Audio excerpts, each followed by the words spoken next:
mara nyingi wanapenda kusema idara ya kina mama ni engine ya kanisa au ni moyo wa kanisa. Yani ukiondoa idara ya kina mama kwenye kanisa halipo. Na tutakubaliana mimi na nyinyi katika hili eneo. Mimi nikiwa mchungaji, kwa mimi mwanaume, ninakubali na ninakiri, na nitakiri hadharani na nitakiri sirini. Yani hakuna kanisa kama hakuna mwanamke. Amen. Bwana asifiwe sana. Yani kanisa haliwezi kuwepo mahali kama hakuna mwanamke. Lakini mwanamke ni mtu ambaye ndiyo engine ya kanisa. Na kama engine haitafanya kazi, kanisa haliwezi kufanya kazi. Kama moyo ukakataa kufanya kazi, mwanadamu hawezi kuishi tena. Kwa hiyo nataka mnapokaa hapa kwenye semina yenu, muwe mnaelewa kwamba sisi ndio engine ya kanisa. Bwana asifiwe sana. Haleluya kanisa.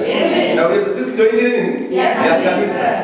Na natamani niwapate akina mama ambao wataonyesha kwamba wao ni muhimu. Sio muhimu kwa maana ya sasa kuanza kujisikia, waone umuhimu wao katika kulijenga kanisa letu. Bwana asifiwe sana.